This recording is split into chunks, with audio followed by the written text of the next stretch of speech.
EP.2, the key to maintaining healthy eating. So there's a couple of bullet points which are very important and you need to listen to these. And I'm going to break them down, go into full detail about these because there's always a why. So number one, aim to follow the 80 to 20% rule. So that means eat well 80% of the time. This means like you actually will need to try and limit your treats or unhealthier options, and literally the other 20% of your diet or less can be that unhealthiness. Because with having that balance of good habits being in place every single week, not just for 1 week, not for two, not just for a month, we're talking like 6 months plus and a year, you will start to find that with you and doing that with that accumulative effort, you will cancel out and bring more balance to your body and its energy stores so that it overwhelms the 20%. So what you're probably noticing now is that when you're going out for food, that on the menus, there is the calories. And it is pretty shocking. It's so crazy. It's so easy for us to eat unhealthy now because companies profit off our health. So when you are cooking and meal prepping, bear it in mind, it can be boring, but boring leads to progress, boring leads to results. But easy options don't. They lead to you feeling depressed, rubbish, bloated, which is absolutely absurd. No one should actually ever really be bloated unless if you're on a period. So anyway, going down the rabbit hole of nutrition. When it comes towards following the 80-20% rule, it's about having a fine line and balance. Sometimes, so for instance, if I'm wanting to stricten it up for myself, I will go and do a 90-10% rule. So that means, let's work it out. If I have 5 meals a day, 7 days a week, 35 meals, 10% of that is 3.5. So I'll round it up to 4 or down to 3. And that means 3 out of my, or 4 out of my 35 meals a week are going to be kind of off plan, but within my calories. But also, I'll listen to my body, to what it needs. I'm not going to overeat and like have crazy amounts of food just because I've just given into an impulse, and then I'm going to feel guilty after. I always think long term. I think, why am I eating this? What is the purpose of this nutritional meal? And it helps me to like make better decisions. It helps me to feel 10 times better. It helps me to perform better, and it helps me to just respect my body more, because that's what it's all about. Anyway, next point. So never starve yourself or go hungry. It's not right. You want to be eating nutrient-rich foods and not missing meals, and you should be feeling full and energized. Starving yourself is not good. That is not healthy. Like, you are starving yourself. End of. No arguments. Next, don't think of yourself being on a diet. It's just more of a way how you should be eating. You should be eating like this. Rewind back 40, 50 years when obesity was pretty much it wasn't even a thing. Obviously, you're going to get some big people, but whereas like now and these days, you're getting people saying it's okay to not be okay and all this foolishness. Listen, it's not good to just ignore that you need to change or you need to work on yourselves. This is about ensuring that you are improving yourself and you're pushing yourself through obstacles and getting over these things, or getting through it. I'd like to say getting through it. Getting over it's not hard. Getting over it kind of like is like blanket covering it. Getting through it helps you to deal with it, gets you to learn about yourself, and it helps you to actually move forwards. So when it comes towards saying a diet, it's all about healthy eating is a lifestyle. Dieting is good for short periods of time. So say for instance, if you wanted to do a 4-week, 8-week, 12-week, 16-week diet, that's fine. But what are you going to do after those couple of weeks? What are you going to follow them? Are you just going to fall back off? Go back to where you were? Because that's stupid. You're going backwards. You're going forward to go even further back. It's about a lifestyle. It's about you eating properly.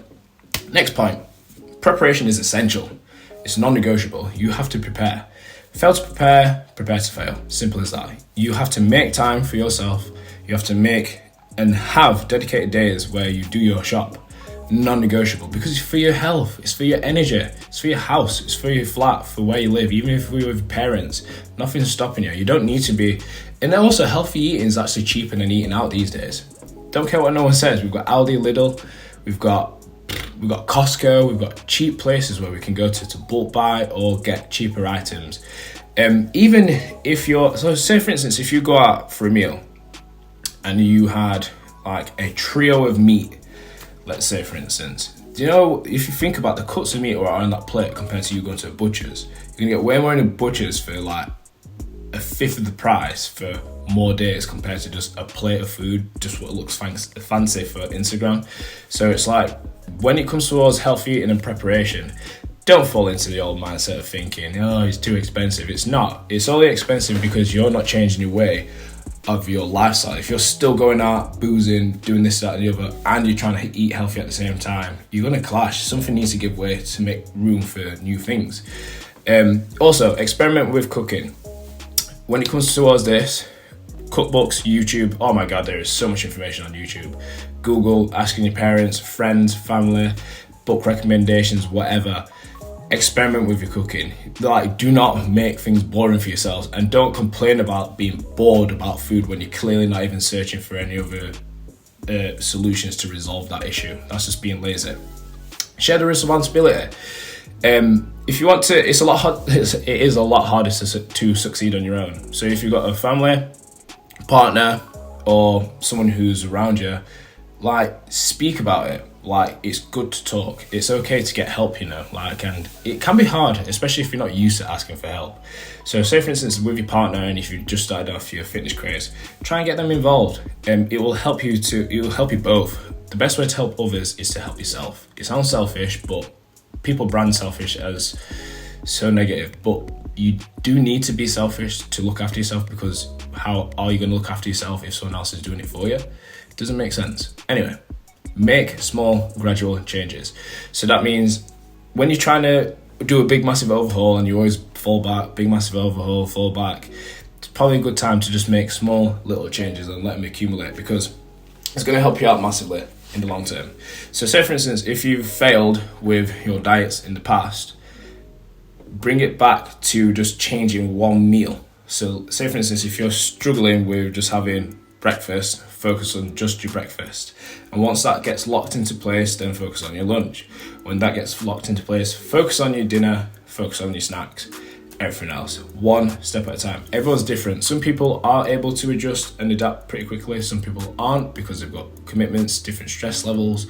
But the main thing is just take it gradually, because the longer you are in and trying to be and working on your health, the healthier you are going to become.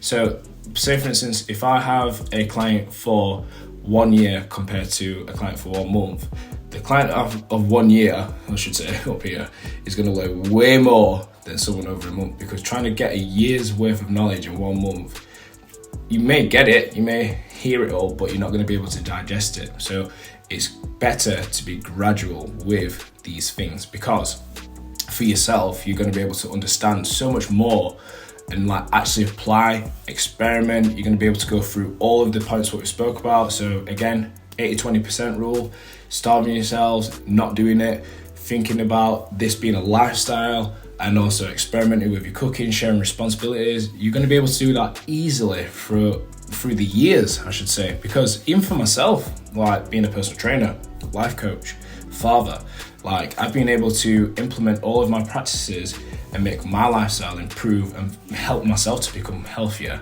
And now it's become second nature, and I now know and I'm hyper aware of when I've made mistakes, and I'll quickly rebound and bounce back out of that and move forwards quicker instead of dwelling on the past, because it doesn't help my future. So chapter 2, boxed off.